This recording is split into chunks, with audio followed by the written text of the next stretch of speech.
Good evening అండి. మొదటిసారిగా my hub channel visit చేసిన వారు సబ్స్క్రైబ్ చేసుకోండి. కావాల్సిన ఇన్ఫర్మేషన్ కోసం కామెంట్లు తెలియపరచండి. అదేవిధంగా వీడియో నచ్చినట్లయితే లైక్ చేయండి అండ్ షేర్ చేయండి సార్. సో ఇప్పుడే వచ్చినటువంటి ఒక బ్రేకింగ్ అప్డేట్ ఏంటిదంటే గ్రూప్ 1 అండ్ గ్రూప్ 2 సంబంధించినటువంటి ఎస్సీ వర్గీకరణ రిజర్వేషన్ రోస్టర్ అయితే తయారవ్వడం జరిగిందండి. సో అదేవిధంగా ఇప్పుడే వచ్చినటువంటి మనకు నోటిఫికేషన్లో కూడా చూసాము. తెలంగాణ విద్యుత్ శాఖల్లో వచ్చినటువంటి నోటిఫికేషన్లో సో ఒకటి డెంటల్ సంబంధించినటువంటి సర్జరీ సంబంధించినటువంటి నోటిఫికేషన్, ఒకటి స్పీచ్ థెరపీ సంబంధించినటువంటి నోటిఫికేషన్లో మనకు ఎస్సీ వర్గీకరణ సబ్ క్లాసులుగా గ్రూప్ 1 అండ్ గ్రూప్ 2, గ్రూప్ 3 సంబంధించినటువంటి ఎస్సీ వర్గీకరణ రిజర్వేషన్ రోస్టర్ విడుదల చేయడం జరిగింది. సో దీనికి సంబంధించినటువంటి అప్డేట్ అయితే ఇప్పుడే మనకు రావడం జరిగిందండి. సో అయితే ఇప్పుడు రాబోతున్నటువంటి జాబ్ క్యాలెండర్ ఏదైతే ఉన్నదో మనకు గతంలో అక్టోబర్ ప్రకటించారండి వాస్తవానికి జాబ్ క్యాలెండర్. అక్టోబర్లో ప్రకటించినటువంటి జాబ్ క్యాలెండర్ని డిలే అయింది. దేనికి సుప్రీంకోర్టు ఏదైతే మనకు కేసెస్ ఉందో, సుప్రీంకోర్టు కేసు ఎస్సీ వర్గీకరణ మీద కేసు ఏదైతే ఇవ్వడం జరిగిందో దానిపైన డిలే అయింది. ఆ ఎస్సీ వర్గీకరణ తర్వాత ఇక్కడ మనకు తెలంగాణలో అమలు చేశారు. అమలు చేసిన తర్వాత మనకు వచ్చినటువంటి మొదటి నోటిఫికేషన్ తెలంగాణలో ఆరోగ్యానికి సంబంధించినటువంటి హెల్త్ డిపార్ట్మెంట్లో రావడం జరిగింది.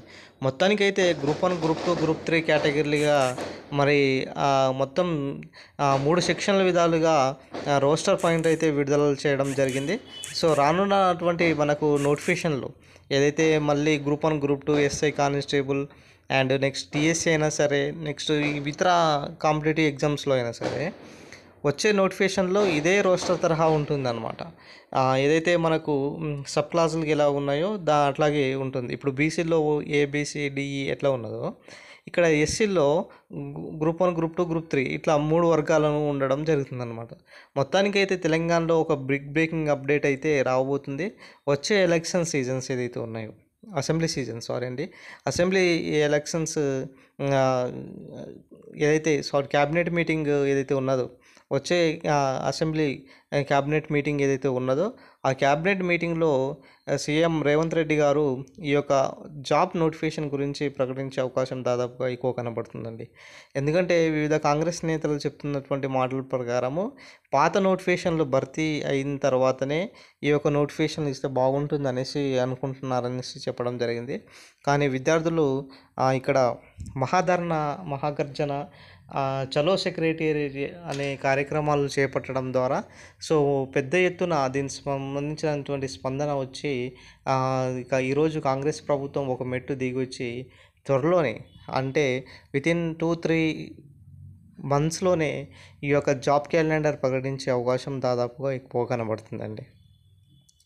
గతంలో మనం చెప్పుకున్నాము ఈ 2-3 మంత్స్లో ఖచ్చితంగా నోటిఫికేషన్లు అయితే వస్తాయి, మీ యొక్క ప్రిపరేషన్ కంటిలో ఉంచుకోండి మై డియర్ ఫ్రెండ్స్ అని గతంలో నేను చెప్పాను. అదేవిధంగా ఇప్పుడు నోటిఫికేషన్ అదేవిధంగా యథావిధిగా వస్తున్నాయి.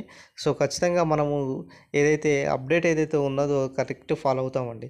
ఏదైతే నోటిఫికేషన్స్ సంబంధించినటువంటి ప్రక్రియ ఉన్నదో ఆల్రెడీ అన్ని శాఖలకు సంబంధించినటువంటి డిపార్ట్మెంట్ వైజ్ శాఖకు సంబంధించినటువంటి ఖాళీలను గుర్తించారు. అదేవిధంగా బ్యాక్లాగ్ పోస్టులకు సంబంధించినటువంటి ఏదైతే ఖాళీలు ఉన్నాయో దాన్ని కూడా భర్తీ చేయాలనేసి ఈరోజు కాంగ్రెస్ ప్రభుత్వం ముందుకు నడుస్తుంది అనమాట. ఖచ్చితంగా అయినా ఏ క్షణంలో అయినా నోటిఫికేషన్లు అయితే రావచ్చండి. అందుకోసమే మీ యొక్క ప్రిపరేషన్ను మీరు కనుక మంచిగా సద్వినియోగం చేసుకుంటే వచ్చే నోటిఫికేషన్లో మీరే విజేతలు కావచ్చు అనమాట. ఇదండి ఈరోజు సంబంధించినటువంటి వీడియో నచ్చినట్లయితే లైక్ చేయండి, షేర్ చేయండి, సబ్స్క్రైబ్ చేసుకోండి my dear friends. Thank you friends, thank you అన్న.